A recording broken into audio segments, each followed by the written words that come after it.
Gracias, Natalia. Por favor, no faltes Ahí nunca, está. Natalia. No nos faltes nunca, Natalia. Ahí Bueno, está, ahí arrancó, ¿eh? Ahí arrancó. listo. Ahí Cedemos va. la palabra. No sé quién quiere tomarla. ¿Es algo chiquito? ¿Se me escucha?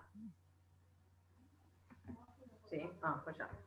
Bueno, en realidad está muy relacionado con lo que planteaba Leo y también que si bien es la primera materia metodológica que tenemos en la carrera, es que por ahí muchas veces, no sé si pensamos, charlamos, dialogamos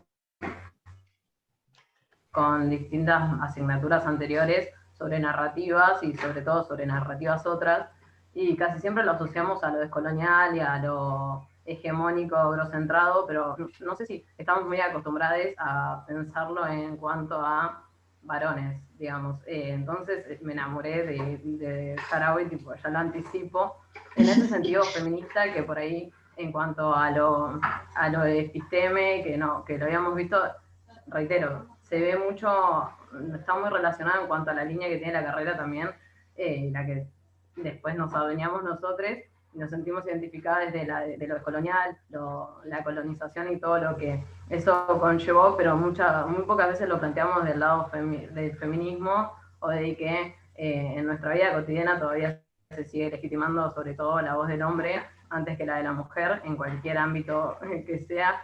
Entonces está bueno sobre todo eso. O sea, yo lo que más rescato, en realidad hermoso el texto en general, pero lo que más rescato es esa mirada feminista que por ahí todavía no la habíamos visto en la carrera, al menos al 100% en cuanto a narrativas otras, a la epistemología pensada desde otro punto de vista. Vamos a aclarar primero. Epistemología es una de esas palabras que tiene varios sentidos. Originalmente, cuando yo la conocí hace unos muchos años, era una filosofía de la ciencia. Una filosofía de la ciencia. Hoy cuando hablamos de epistemología hablamos de las posibilidades y condiciones de producir conocimientos.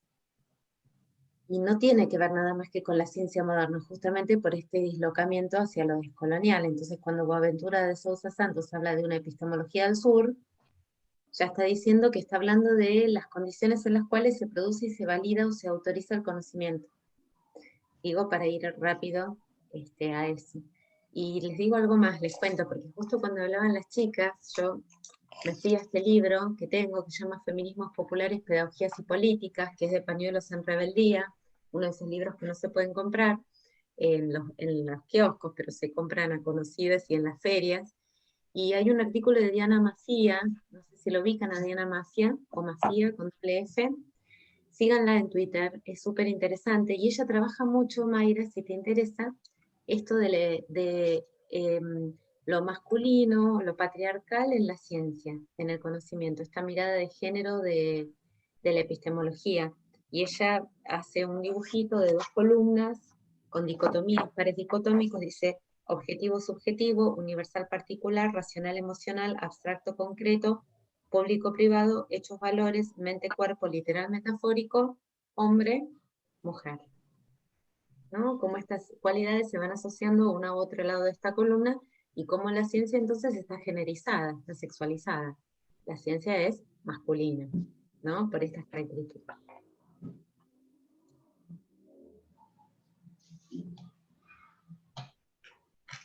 Perdón, no sé si se me escucha también. ¿Cómo están? Buenas noches. No, respecto a esto, a mí me pasa al revés. Me gusta que siempre me pasen cosas al revés. Que a todos. Yo tengo por ahí más formación, o alguna formación en feminismo, teoría feminista y de género, y me cuesta más lo decolonial o descolonial. A mí me parece una mixtura súper interesante cuando se combina, ¿no? Y entonces no sabía que el orden era Haraway tercera, entonces arranqué por Haraway, intuitivamente. Arrancaste por lo más difícil. Es que me parece, leí un par de ellas y este es el más, que me parece más fácil de todos los. Sí, todos sí, de los 3, digo. Claro, es más digerible, creo. Y bueno, un poco esto, volviendo a esta cuestión de la construcción de la ciencia, con texto masculino. También pensaba en otras lecturas de masculinidades, donde ahí está buenísimo el texto porque ella dice, no está dado esto de la construcción, y además me encantó lo de la huida de lo femenino. Estos varones están desesperados porque no se los asocie a lo femenino, y hay todo un montón de textos desde las masculinidades que trabajan eso, ¿no? El temor de los varones a ser asociado a lo femenino, y la necesidad de cortar también en un momento de sus vidas con lo femenino, porque los primeros momentos de la vida de cualquiera, por lo general, son bastante feminizados, ¿no? Esa ruptura también es como una iniciación a este mundo de lo público, ¿no? Que habla también Haraway, en la cual está la ciencia.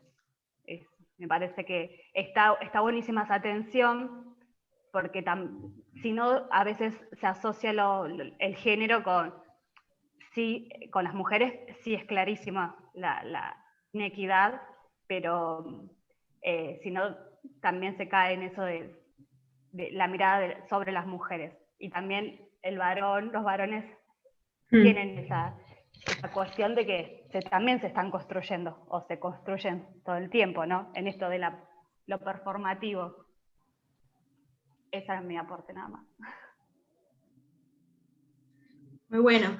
Con eso que acabas de decir, Diana, me vino a la mente que en una parte del texto trabaja Haraway con esto de que la modestia en el testigo modesto, que alude al hombre, estaba vinculada a una modestia de la mente, y después hace una referencia a que las mujeres también debían ser modestas, y la cortesía también estaba vinculada a la mujer, pero a lo corporal de la mujer. Debería aparentar ser modesta, y después habla de los peligros de la mujer. Digamos, hay un juego con esto de mente-cuerpo también, me asocié, por lo que leyó María del texto, con estos binomios en los que siempre nos manejamos, mente-cuerpo, privado-público, hombre-mujer, y en este contexto también aparece, ¿no? La idea, no sé si a alguno le resonó en eso mismo, pero esto de que aún hoy sigue estando un poco la idea de la mujer modesta y cortés, al menos en apariencia, ¿no? Y al momento de investigar también siguen sucediendo esas cuestiones, y en el hombre sigue pasando, como dice Haraway, que la categoría de género no está pensada solo en las mujeres y en la construcción de la feminidad, sino también en ciertas construcciones de masculinidades que huyen de aquello que se supone que debe ser femenino, ¿no? Y en las ciencias, por supuesto, en los modos de conocer, como decía Leonel, y como mencionó creo que Mayra también, muchas veces esos conocimientos que quizás fueron hechos por mujeres, están totalmente ocultos, o incluso se los roban directamente sin ningún otro detalle, son robados por hombres y terminan tomando eso. Yo recuerdo un caso en antropología, vimos hace un montón, cuando vimos historia de la teoría antropológica, vimos que algunas cuestiones centrales sobre la teoría de la raza, la teoría popular de la herencia, las habían empezado antropólogas pioneras como Elsie Club Parsons, que es una feminista muy conocida. Ferros de un kirchnerista. ¿Cómo? Porque la cosa es así, si vos tenés plata, propiedad de auto y todo, tenés que buscar a nuestro tira piedra que se meta con chicos y pagarle. Claro. Vas a ir porque... ¿Qué dijo Silvina? ¿Se estaba peleando con alguien? Sí, pero no era conmigo, ¿no? No, la muteé para que no Escuché a la tuviera, mitad. porque creo que no se dio cuenta, así que la silencié. ¿Pero me estaba hablando a mí? Creo que no. No, Bueno. no, creo que no. Bueno, pero lo que iba es que... era algo que no quería hacer público, la silencié. Bien, no escuché por la mitad yo. A lo que iba es que muchas veces algún conocimiento de las antropólogas era, en el libro aparecía como el marido, que también era antropólogo, que investigaban juntos, un caso que me acuerdo, ¿no? Y entonces ella había llegado esa información, el registro de campo era propio, era de ella, y en realidad en el libro final aparece bajo el nombre de su esposo, que era el antropólogo.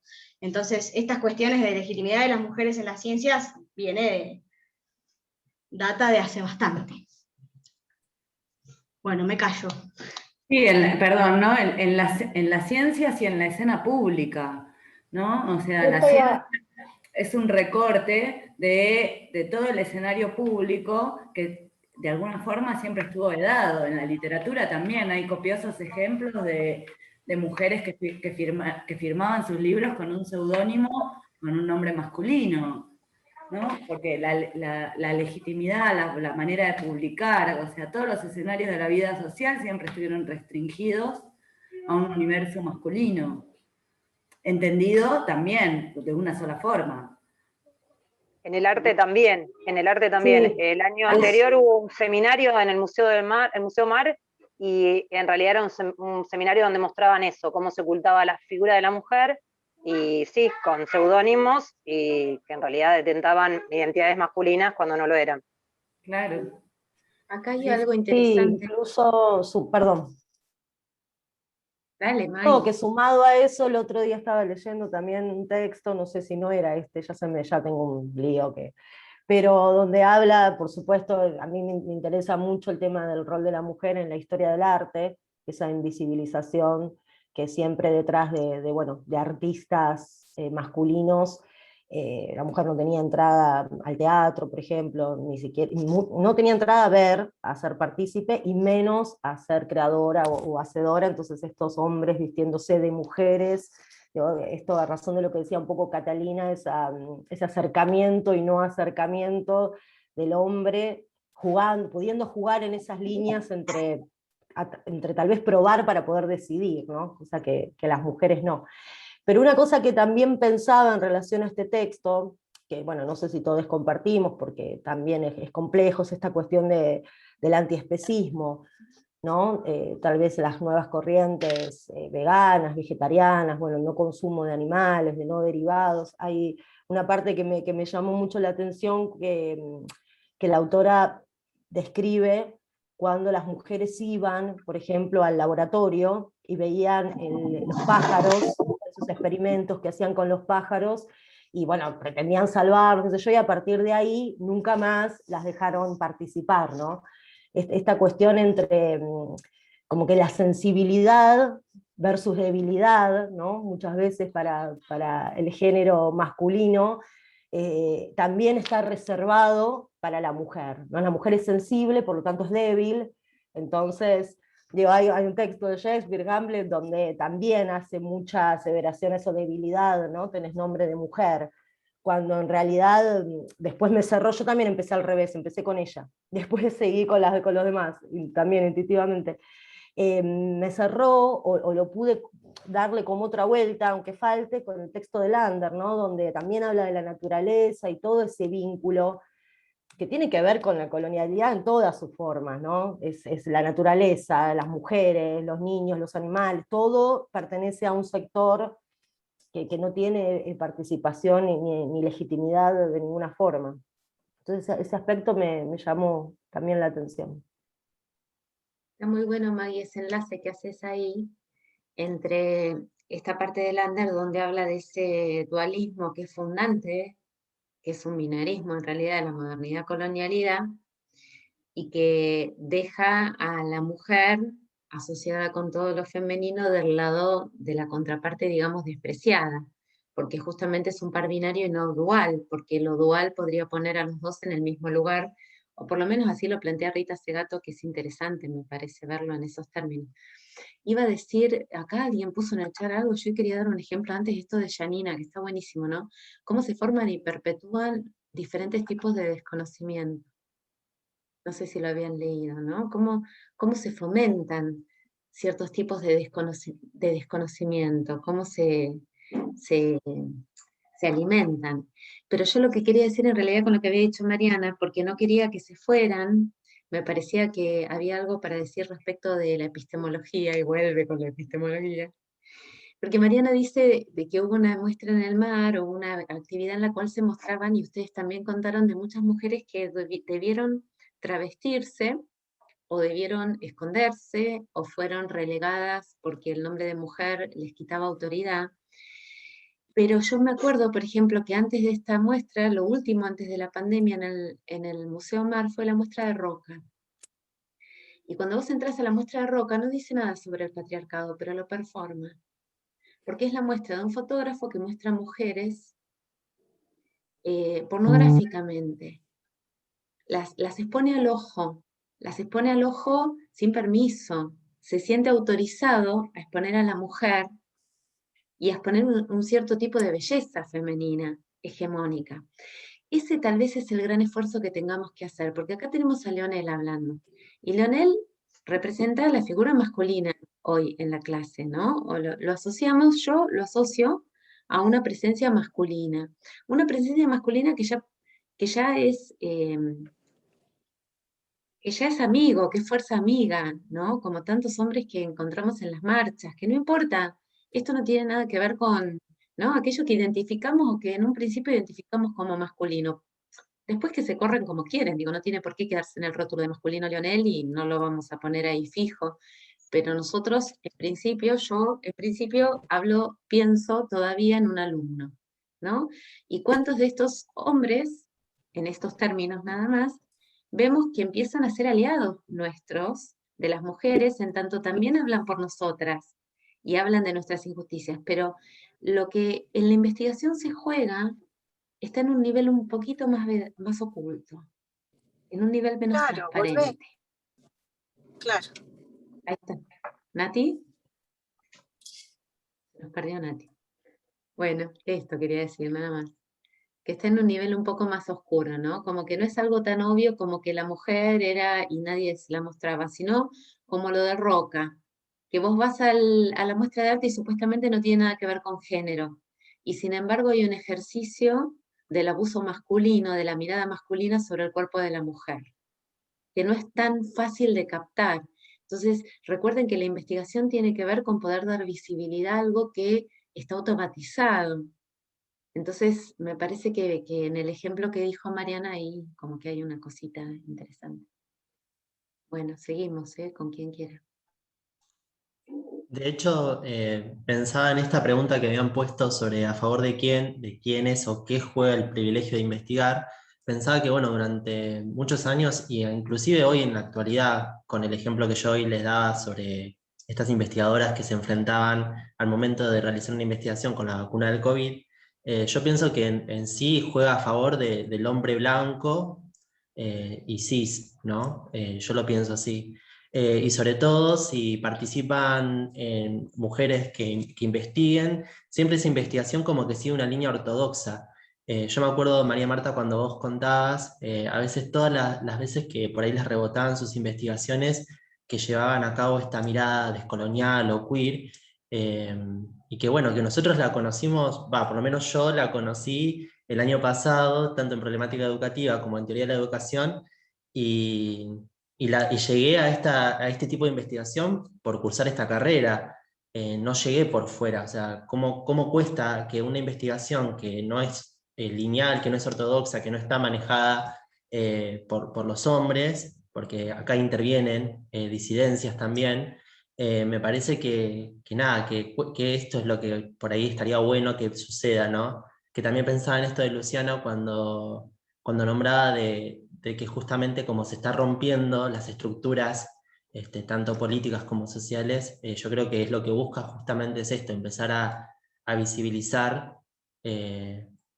de alguna u otra manera lo que, digamos, estaría por fuera del ortodoxo. Yo lo pienso, a mí, por ejemplo, me cuesta muchísimo pensarlo no desde las ciencias sociales, yo que tengo toda una cabeza en ciencias naturales, pero me pasa al momento de leer justamente esto, cuando Dorian Haraway empieza a definir al testigo modesto, enseguida se me vino la figura masculina, nunca pensé que hablaba de una figura femenina.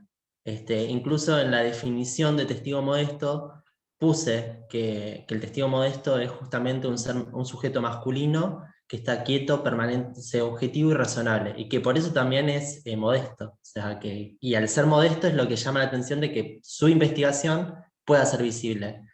Si la mujer, por ejemplo, esto del rol de la mujer, que hablaban recién, si la mujer no es modesta, va a ser invisibilizada. Y vuelvo al caso de Rosalind Franklin, porque a mí me parece que es espectacular. Yo se los recomiendo si en algún momento quieren leer la historia de Rosalind Franklin, es increíble.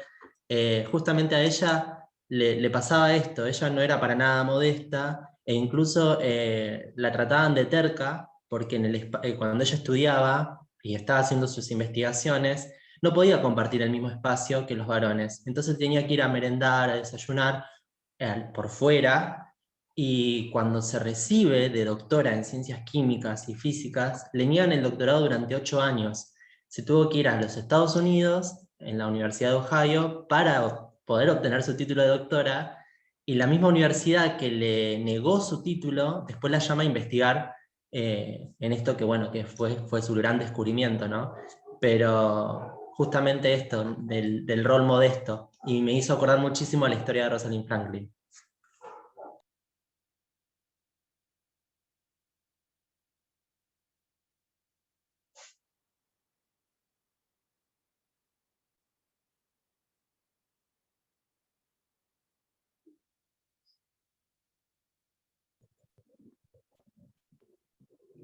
Perdón, yo lo que quería hacer una acotación, porque nosotros estamos hablando todo a nivel universitario.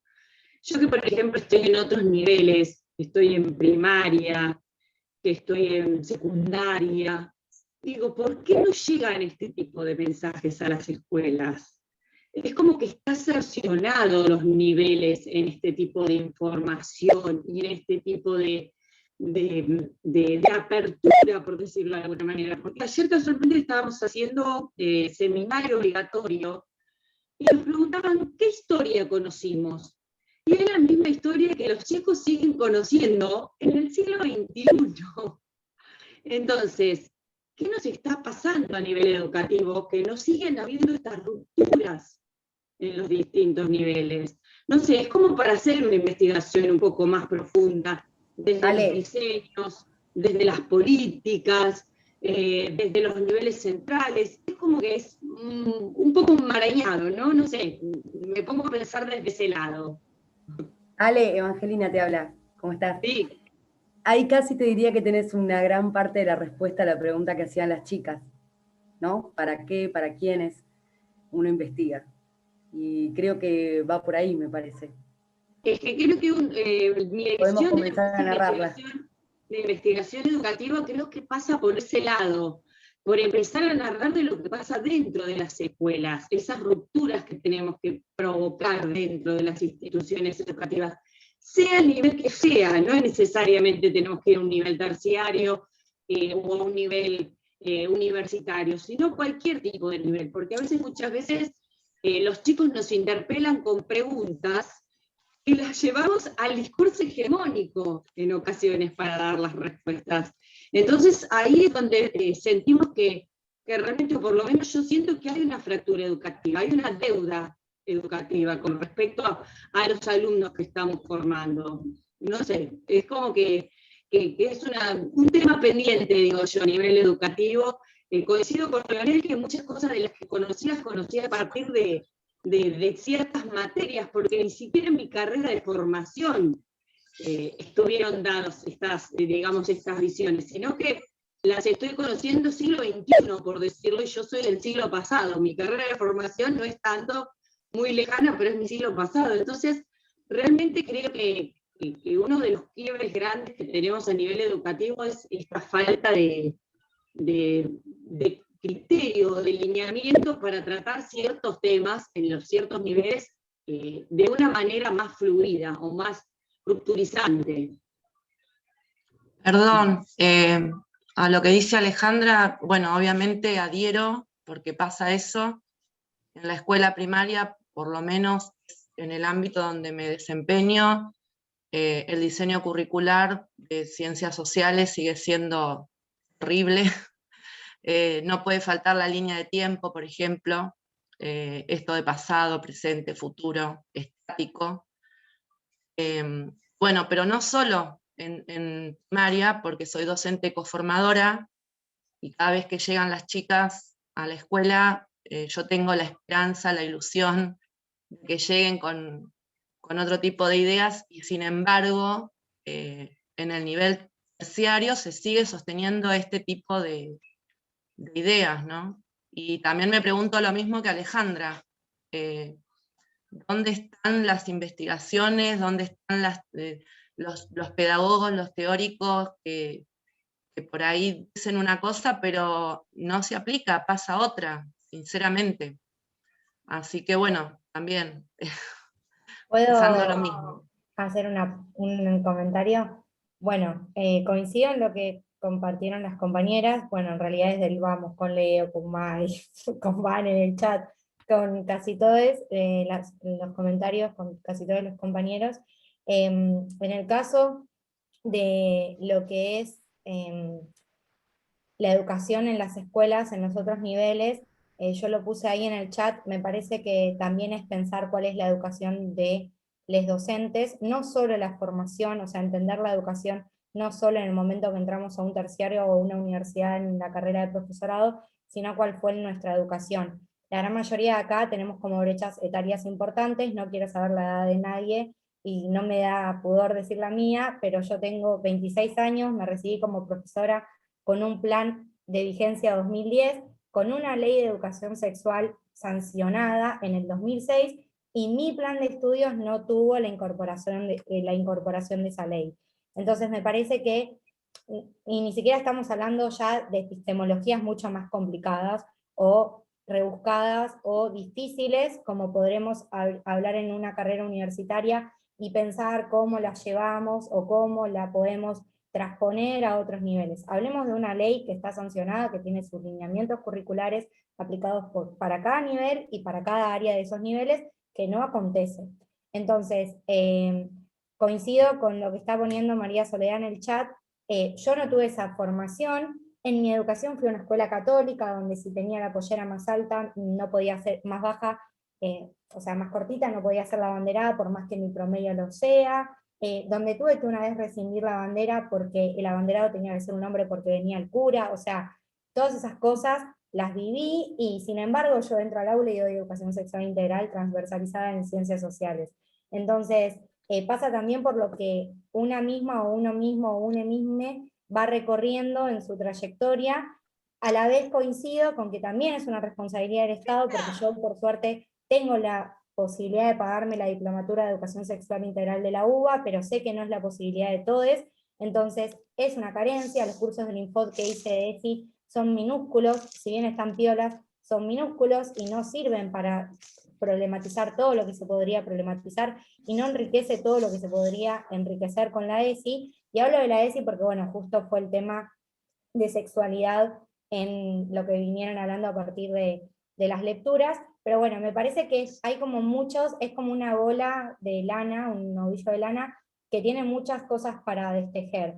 ¿Cuál es nuestro rol como docentes? O sea, ¿cómo nos pensamos, no? Si como sujetos también pasivos que reciben información en un profesorado y ya está, ¿no? ¿Cuál es el rol del Estado? Es otra pata. ¿Quién arma los diseños curriculares? ¿Cómo se aplican las leyes? ¿Que vamos a quedarnos sentadas y sentados reclamando que lo vemos en la facu, pero no sabemos cómo aplicarlo? ¿O vamos a hacer más desde lo que propuso María Marta en su lectura, en la formación de docentes, también investigadores que sienten? O sea, acá la gran mayoría estamos sintiendo que no estamos de acuerdo con que esto no se trabaje en los otros niveles. Bueno, ¿qué vamos a hacer? ¿Solo quejarnos en el Zoom? Entonces, bueno, hay como un montón de cosas.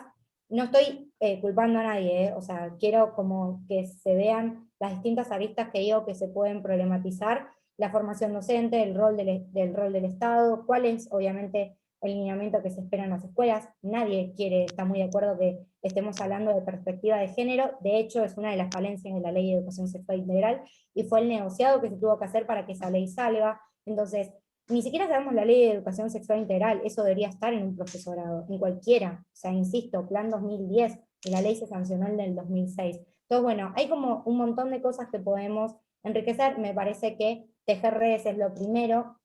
No sé cómo es la experiencia de cada una de ustedes y aplicando ESI en las escuelas, pero yo el año pasado la pasé muy mal con las familias interviniendo en los Zooms, la persecución constante de familias.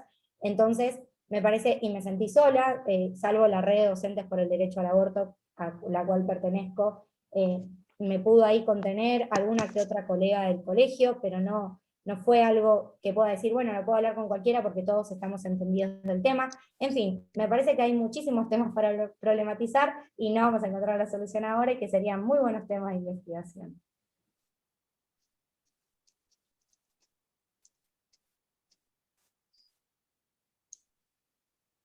Gracias, Barbie. Yo pensaba lo mismo, ¿no? Estamos asomándonos a cuántas cosas todavía estaría bueno investigar. Pero les voy a adelantar algo, que me van a decir sí, sí, pero que les va a costar un montón. Ya se los voy adelantando para que lo vayan empezando a considerar. Ni pienso que sea algo que sucede. Investigar, si me pedís una definición así, ya que es investigar, es demorar la respuesta. Digo, todos tenemos ideas y todos, ante algo, todos decimos, esto pasa por esto. O el problema está acá. Justamente investigar va a ser, antes de saltar a esa respuesta, que imagínense si le cuesta al mundo lo que nos cuesta a los argentinos, que somos opinólogos por naturaleza, investigar tiene que ver con responderse primero. No vamos a hacernos los que no tenemos la respuesta. No, hay que escribirla y documentarla, ¿no? Yo creo que la importancia o el problema está en la formación de docentes, porque yo creo que el problema está en que no conectamos con nuestro poder de resistencia, ¿no? O Barbie dice, yo creo que el problema está en que no hacemos redes en las que podamos resistir juntos, y Leonel dice, el problema está, o todos decimos el problema está porque la ciencia todavía sigue emparentada con lo masculino y el patriarcado está vivo y la solución está, pero para la investigación, una vez que llego ahí, tengo que lograr poner signos de pregunta. Si yo me quedo en esa certeza, no hay investigación hermosa, no se produce nada, no se rompe nada, nada. Hago de cuenta que investigo. Investigar significa ponerse, crear ignorancia, o hacer pie en la ignorancia. Y es difícil. María Marta, perdón. Sí, dale. Eso tiene que ver con la posición humilde del investigador, ¿no es cierto? Es la posición de humildad. Hay dos posiciones de humildad. La primera tiene que ver con eso. La otra es recordar que uno siempre es un sujeto con una corpopolítica y una geopolítica. Nunca es el sujeto que no es sujeto y que lo ve todo, como dijo Cata hoy cuando la contaba Haraway, ¿no? Un sujeto que se borra como sujeto y dice que tiene acceso a la objetividad, es un sujeto que no es modesto, en realidad, ni humilde, porque no reconoce que nunca va a tener la respuesta. Yo cuando empecé a hacer investigación pensé que iba a descubrir algo, que iba a salvar a la humanidad. Y la verdad que no. Te diría que investigar es lo más parecido a aprender. Es un método sistemático para aprender algo que todavía no puedo, voy a usar una palabra muy académica, descular. Pero además que es algo que hay que aprender porque se me juega algo importante al aprender eso, porque no tengo ganas de que sigan hablando mal de las escuelas, no tengo ganas de perpetuar el patriarcado o la educación sexual hegemónica, ¿no? Tiene que haber algo también de esa urgencia, pero no, se los voy adelantando, porque es re difícil, ¿eh? El año que viene cuando nos encontremos en el seminario de investigación y yo les pregunté, bueno, ¿sobre qué van a investigar? Y ahí uno siempre tiende como, ¿no? Como a confirmar eso que siempre pensó. No, y se van a querer matar porque los vamos a tratar de correr de ahí. Yo avisé.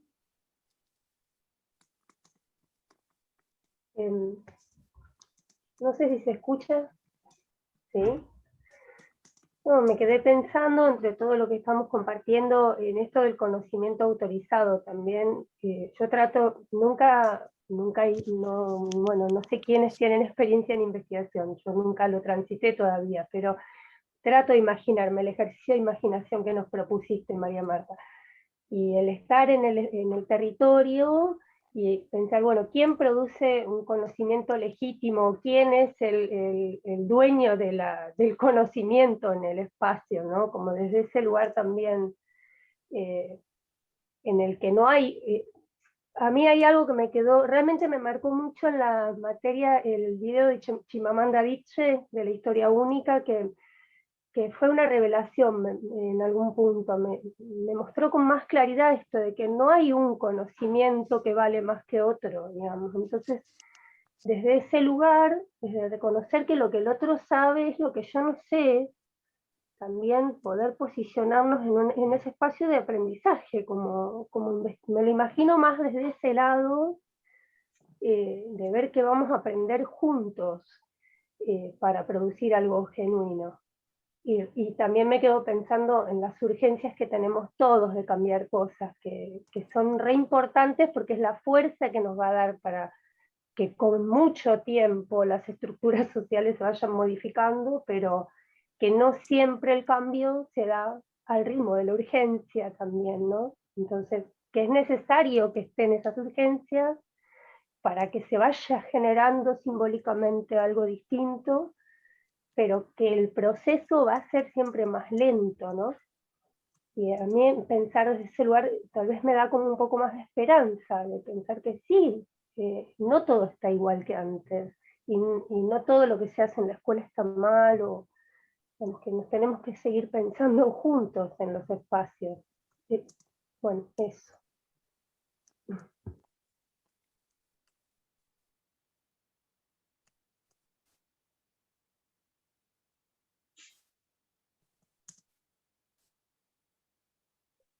Bueno, se nos está terminando el tiempo y ahora sí que es prudente terminar, si no va a ser mucho. Vamos a ver como cátedra cómo podemos avanzar hacia una forma más práctica por Meet o por Zoom otra vez, para que no queden afuera algunos estudiantes. La ventaja del otro sistema era que se podía poner en simultáneo. También vamos a volver a intentar eso. Les vamos a estar comunicando. Bueno, ahora ya mismo publico la hoja de ruta. ¿Algo para decirles, chicas, a la población cautiva? Antes de irnos, Luciana o Cata. Sí, por ahí, respecto de esto último que decía Dinia, así cortito, menos de un minuto, que también Catherine Walsh, ¿no?, plantea esto de las pequeñas esperanzas, ¿no? Y de poner la atención no tanto en lo que no se mueve de la estructura, sino en esas pequeñas grietas que se van abriendo en esas estructuras y por las que se cuela un poquito la vida, ¿no? Y es un poco la propuesta, ¿no? No solo de la asignatura, sino por lo que estoy viendo también de la carrera, ¿no? De esto de proponer, como dice Lev, ¿no?, pasar de una ontología del capital